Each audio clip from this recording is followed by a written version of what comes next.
Hello and welcome to the show where we celebrate the art of talking things to death. Metaphorically, of course. I'm your host, King Sieger Zone, and today we're diving deep into the wild world of the filibuster. Ever wanted to stop something by talking about it forever? Meet the filibuster. It's a political tactic older than sliced bread and arguably less appetizing. But hey, if it's good enough for the US Senate, it's good enough for us. So buckle up, grab your comfiest talking shoes, and get ready to learn how to weaponize your vocal cords. This is going to be a long one. The filibuster. It's a word that strikes fear into the hearts of, well, anyone with a functioning bladder. But where did this gloriously tedious tradition come from?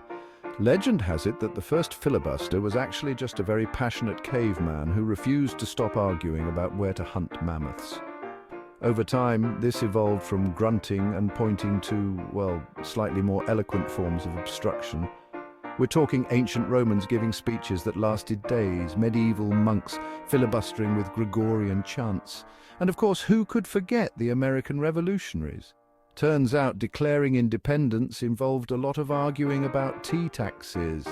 The point is, people have been talking their way into and out of things since the dawn of time. And the filibuster, it's just the most refined, or some might say excruciating, form of that art. Alright, so you've decided to channel your inner chatterbox and launch into a glorious filibuster. Good for you. This is no small feat. It's a test of endurance, wit, and sheer willpower. But before you storm that podium, you're going to need the right gear. Think of it as preparing for a marathon, but instead of running shoes and energy gels, you need tools to keep your voice and mind sharp. First up, hydration. We're talking a water bottle so big it doubles as a flotation device. Trust me, dry mouth is the enemy of eloquence. You'll be talking for hours, and staying hydrated is crucial to keep your voice clear and strong. Next, throat lozenges. Because sounding like a rusty gate hinge after hour 3 is not a good look. These little lifesavers will keep your throat from getting sore and help maintain that smooth, persuasive tone. Now, you'll need reading material, and I'm not talking about your favorite novels. Think obscure dictionaries, technical manuals. The more boring, the better. These will not only help you fill time, but also give you a break from speaking off the cuff. And finally, no filibuster kit is complete without a good pair of comfortable shoes. Because let's face it, you're going to be on your feet for a while. Standing for hours can be grueling, so make sure your footwear is up to the task. Remember, preparation is key. You're not just talking, you're building a fortress of words.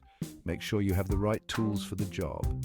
This isn't just about filling time, it's about making every second count. So gather your gear, take a deep breath, and get ready to make history with your words.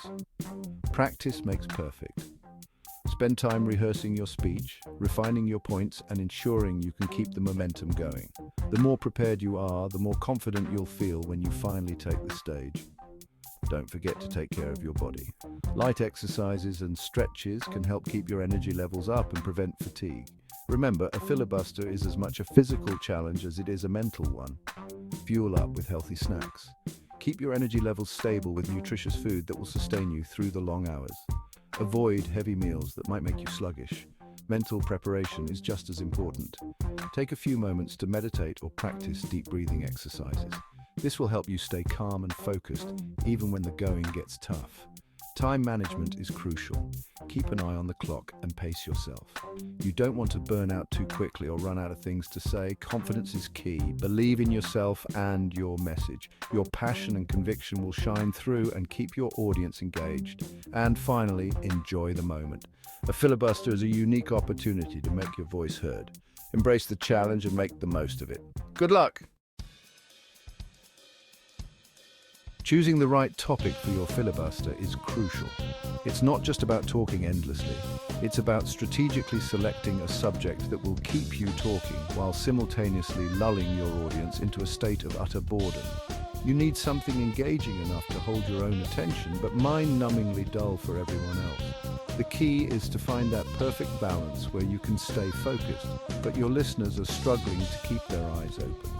Here are a few surefire winners, topics that will ensure your filibuster is both effective and excruciatingly tedious for your audience. Number 5. The intricate mating rituals of the Patagonian Mara.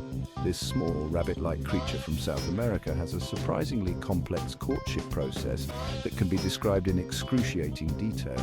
Bonus points if you can work in a dramatic interpretation of their courtship dance. Imagine the looks on their faces as you mimic the delicate steps and gestures of these fascinating creatures. Number 4, a comprehensive history of your sock drawer. This topic allows you to delve into the minutiae of your personal life, recounting every lost sock, mismatched pair, and the occasional surprise find. Lost socks, mismatched pairs, the time you found a granola bar from 2008. The possibilities are endless. You can even categorize your socks by color, material, and the memories associated with each pair. Number 3, reciting the entire Wikipedia entry for the history of beige. Beige, often considered the most boring color, has a surprisingly rich history that can be stretched out over hours. It's longer than you think. From its origins in ancient times to its use in modern design, the history of beige is a topic that can be both informative and incredibly dull. Number 2, a detailed analysis of every meal you've ever eaten. This topic allows you to recount every breakfast, lunch, and dinner in painstaking detail. Be sure to include excruciating detail about that questionable gas station sushi. Describe the texture, the taste, and the aftermath in vivid detail to really drive home the boredom. And the number 1 most effective filibuster topic, drum roll, please. This is the moment your audience has been dreading. The climax of your tedious monologue, the complete works of Shakespeare. Just kidding.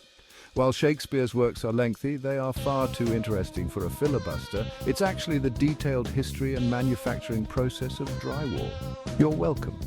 From the mining of gypsum to the final installation, the process is long, detailed, and perfect for putting your audience to sleep. Dive into the chemical composition, the various types of drywall, and the history of its use in construction. By the time you're done, your audience will be begging for mercy. So you've been talking for hours. Your voice is hoarse, your stomach is rumbling, and you're pretty sure you saw a tumbleweed roll through the room. But how do you know if your filibuster is actually working? Well, here are a few telltale signs. First, the yawns.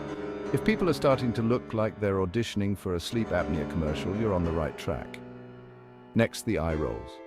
Bonus points if they're so aggressive you can practically hear them. Then there's the classic sneak out, when someone tries to make a run for the door, pretending they're just going to get some fresh air. And finally, the ultimate sign your filibuster is a success, when people just start agreeing with you. Not because they actually agree, but because they're so desperate for you to stop talking, they'll say anything. So there you have it, the filibuster.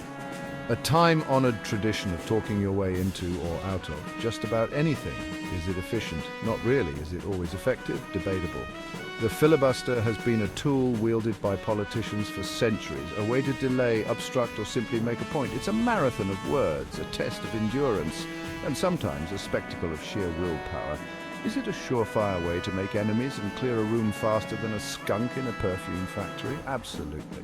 The filibuster can turn a room full of eager listeners into a sea of yawns and exasperated sighs. It's a strategy that can frustrate opponents and allies alike, leaving everyone wondering when it will finally end. But hey, who are we to judge? The filibuster is as much a part of political theatre as campaign promises and handshakes.